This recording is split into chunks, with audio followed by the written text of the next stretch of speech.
عابد حسین شاکری صاحب ته چې هغه راشي د جماعت اسلامي د امریکې خلاف دی جلسې ته مخاطب شي. جناب عابد حسین شاکری صاحب.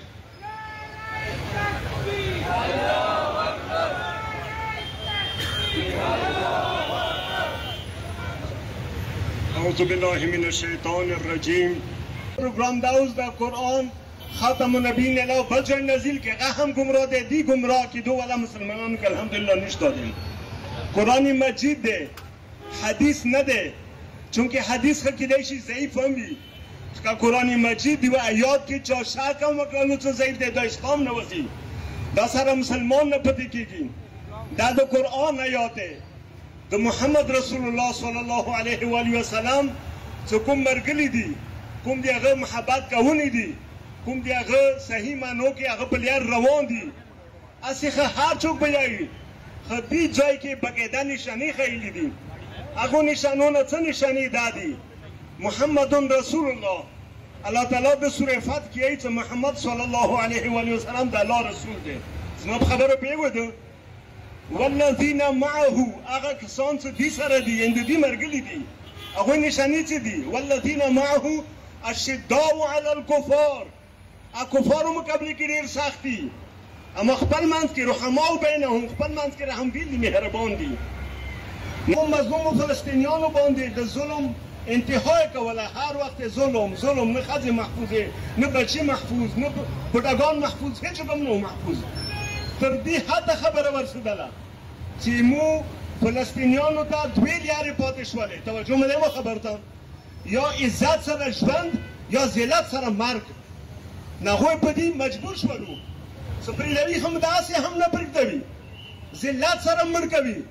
خو څه ذلت سره مړ کوي نه هغه نه د عزت لاره ځان ته ویلې پسند نه کوو. هغوی هغه د عزت لاره منتخبه کړله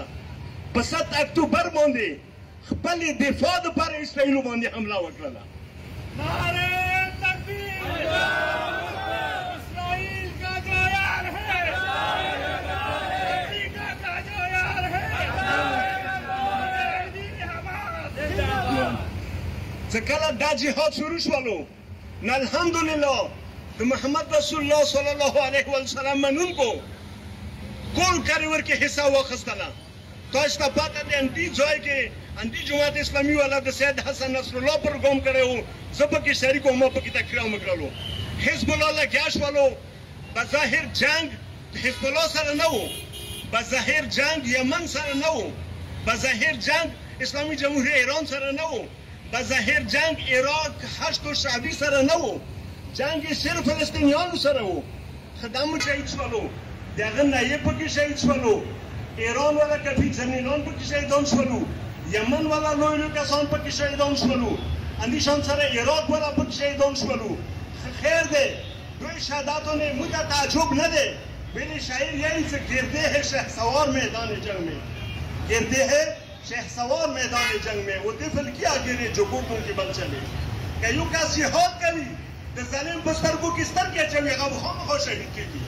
کته د ظالم په ظلم باندې خاموش وي تخپل کار سره کار لري چې ظلم سره کار نه لري نو ته چوک څه وایي خبره مختارت لارتلا چې د څو ورځې مخکې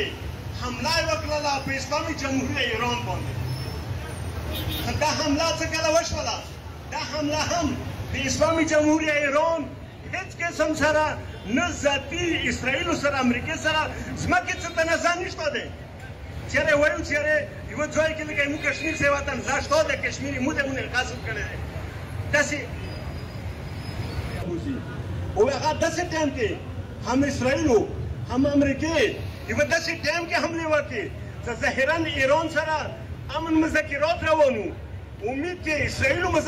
اسرائیل لګیا شولو بیا همدې شان سره امید کې امریکا لګیا شوله هغوی دا ظلم وکړلو. بهرحال هغوی نه مو ګیله نشته دی ګیله مو هغو کسان نه دی چې هغه د امریکا دا خاص کر دا صدر ټرمپ دې ته زور تاریخ وکړئ تاسې موجوده تاریخ وکړئ. صدر ټرمپ چې کله جوړېدو نه راځي زه به ایران کې دنیا کې امن قایم کوم دا ناروا که نه وه اما چې راغله نو امن والا کارونه یې وکړئ. چې څنګه جوړ شو څو ورځې بعد یې فلسطینیانو ته غزې والا وتویل ستاسې دا یې لکه خلیق وي دا د امن پروګرام و که نه توجه مې دی مو خبر ته بیا د هغه امن و چې خپل وطن یې وبڅلو بشهیدي څخه ته ویل تاسو ظلم شوی دی تاسو ته زه غزا تعمیر کوم تاسو ته زه مرسته وکړم نه ورته ویل تاسو دا علاقه پرېږدوئ بیا هغه نه علاوه بل کار دا چې ایران حملې نه مخکې زه کله قرارداد منظور کېدلو د فلسطینیانو د اسرائیلو جنګ بندۍ هغه چا ویټو کړل تاسو نه سوال کوم هغه پروګرام هغه امریکې ویټو کړلو